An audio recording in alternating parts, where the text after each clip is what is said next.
আসসালামু আলাইকুম। চলে আসছি রুকসানা রান্নাঘর থেকে। আজকে দেখতেই পারছেন কি নিয়ে ভিডিও বানাবো, ইলিশ। তো ইলিশ বানাবো, দেখতে থাকুন। আজকে এলে বাজারে ইলিশের যে দাম, তাতে তো ইলিশ খাওয়াই যায় না। তো এই জন্য ইলিশটা নিয়ে নিচ্ছি। ইলিশ দিয়ে টমেটো দিয়ে পেঁয়াজ দিয়ে বানাবো। তো দেখতে থাকুন। তো ভাবলাম আপনাদের সাথেও শেয়ার করি আমি কিভাবে ইলিশ রান্না করি। তো আপনাদের সাথেও শেয়ার করি। সবজি দিয়ে বানাইয়ে খাইয়া মজা লাগে না, বেশি একটা মানে অরুচি হয়ে গেছি। এই কারণে ভাবলাম আজ ইলিশ বোনা করব কিভাবে, আপনাদের সাথে শেয়ার করি। ইলিশটা পরিষ্কার করে নেব। এটা দিয়ে ধরা যায় না একজনে।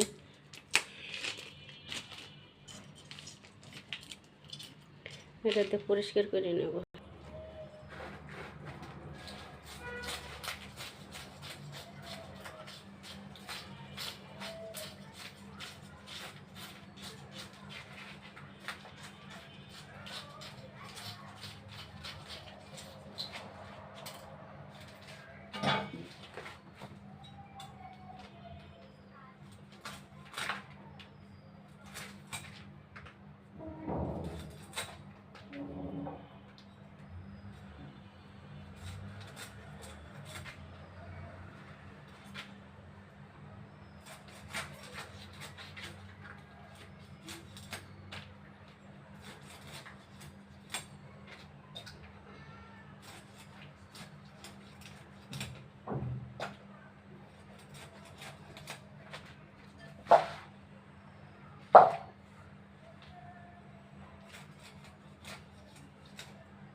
দেখেন আমার মাছ কাটা হয়ে গেছে।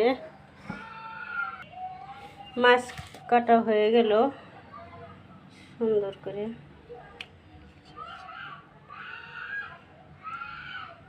মাছটা ডিম হয় নাই। যে মাছে ডিম না হয় সে মাছ মজা হয় রান্নায়, মাছটা স্বাদ থাকে।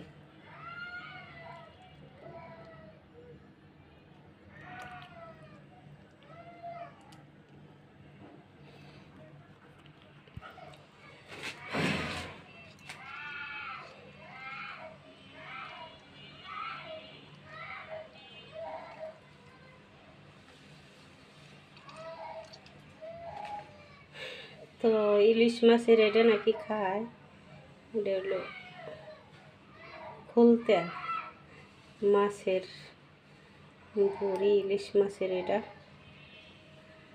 রাখবো না, ফেলাই দিই। তো মাছটা ধুয়ে নেই।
এক হাতে রাখা মোবাইল আর এক হাতে কাজ করা হয়, এই জন্য ভিডিওটা ভালো হয় না এতটা। তো যতটুকু ভালো করার জন্য চেষ্টা করি। তো মাছ দেওয়া হয়ে গেল। ইলিশ মাছ বেশি দেওয়া লাগে না, ইলিশ মাছ বেশি দিতে হয় না, কেন যে পাঞ্চে হয়ে যায় নাকি বলে মুরব্বিরা বলে। তো আমার মাছ দেওয়া হয়ে গেল।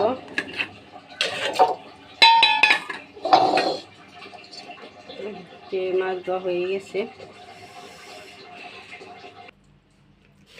আমি পেঁয়াজ নিয়ে নিছি, পেঁয়াজগুলো কেটে নিব। এই যে টমেটো নিয়ে নিছি, টমেটো কেটে নিব, এগুলো কেটে নিই। দেখেন মাছ কাটা হয়ে গেছে, মাছ মাখাই নিব। টমেটো কেটে নিছি, এই যে পেঁয়াজ কেটে নিছি, পেঁয়াজ কাটা হয়ে গেছে। এখন আমি মাছটা মাখাই নিব।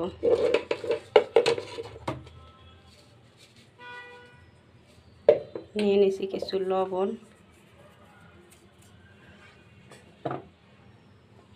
আর নিয়ে নিব হলুদ আর লবণ দিয়েই মাছটা মাখাবো সুন্দর করে। মরিচের গুঁড়া দিব না, মরিচের গুঁড়া দিয়ে ভাজলে একটা মশলা বেশি হয়ে যায়, ওটা দেখা যাচ্ছে স্বাদের ডিফারেন্স আসে। ইলিশ মাছ লবণ আর হলুদ দিয়ে ভাজার চেষ্টা করবেন, মানে মাছ নেবেন, মাছ ভাজা মানে রান্নার মাছ ভাজলে মানে হলুদ আর লবণ দিয়ে চেষ্টা করবেন, দেখবেন মাছের একটা সেন্ট মানে হারাই যায় না, ওটা মনে করেন থাকে। আর যদি মরিচের গুঁড়া দেন তাহলে ওটা মনে করেন একটু সেন্টটা এবটবর হয়, মাছের স্বাদ চেঞ্জ হয়ে যায়। তো যাই হোক, আমার হয়ে গেছে মাখানো, আমি এখন ভাজবো। তো মাখানো হয়ে গেল। তো কড়াই বসাই দিছি, কড়াই গরম হয়ে গেছে, তেল দিয়ে দিব ভাজার জন্য। তেলটা একটু বেশি দিব, এই তেলে তরকারি রান্না করব। তো তেল দিয়ে দিছি, আমার তেল গরম হয়ে গেছে, আমি মাছ দিয়ে দিব।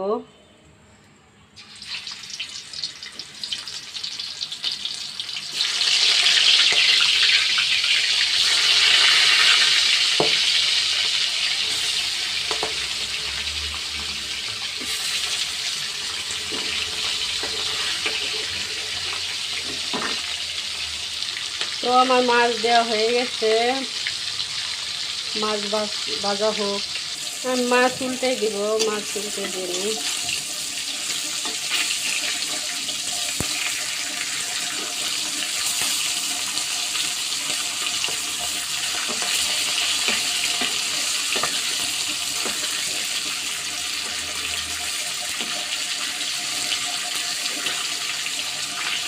মাছ উল্টানো হয়ে গেছে, মাছ ভাজা হয়ে গেছে, মাছগুলো তুলে নিব।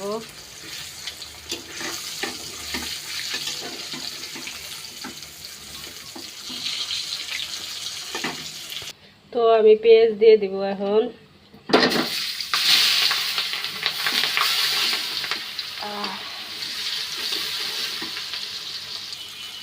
পেঁয়াজগুলো দিয়ে দিচ্ছি, পেঁয়াজগুলো ভালো করে বাদামি কালার করে নিব।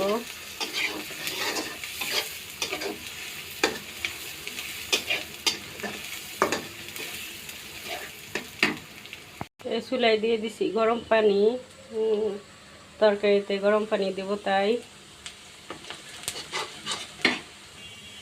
পেঁয়াজগুলা বাদামি কালার হয়ে গেছে, আমি নিয়ে নিব মশলা। এই যা আদা রসুন লবণ জিরের গুঁড়া মরিচের গুঁড়া হলুদ, এগুলো আমি এখন দিয়ে দিব।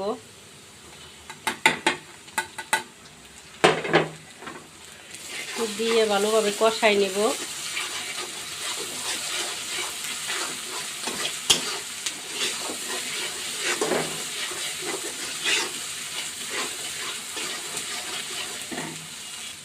আমার ভালোভাবে কষানো হয়ে গেছে, দিয়ে দিব টমেটোগুলা। টমেটো দিয়ে ভালোভাবে কষাই নেব।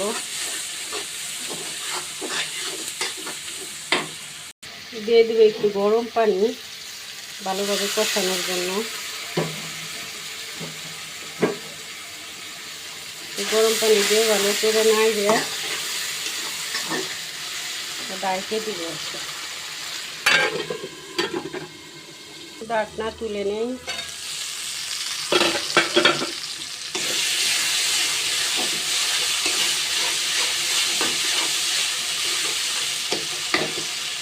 টমেটোটা ভালো করে একদম টমেটো সসের মতো গলে গেছে। এখন আমি দিয়ে দিব গরম পানি দিয়ে দিব।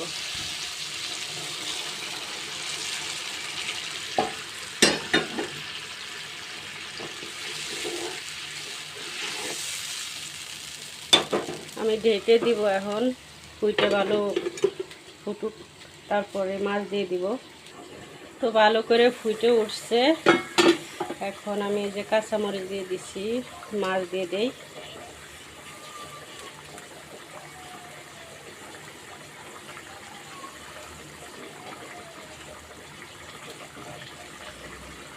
মাছ দিয়ে ডাইকে দিব ভালো করে।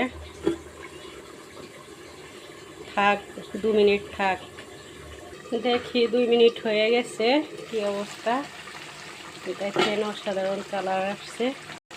দেখ কি অবস্থা। এত হয়ে গেছে আমার মাছ, ইলিশ মাছ বোনা করা। তো কেমন লাগলো আপনাদের কাছে কমেন্ট করবেন বেশি বেশি করে। আর নতুন হইলে ভিডিওটা লাইক করে দিবেন, আমাদের পাশে থাকবেন। আল্লাহ হাফেজ, আসসালামু আলাইকুম। ভালো থাকবেন সবাই। আল্লাহ হাফেজ।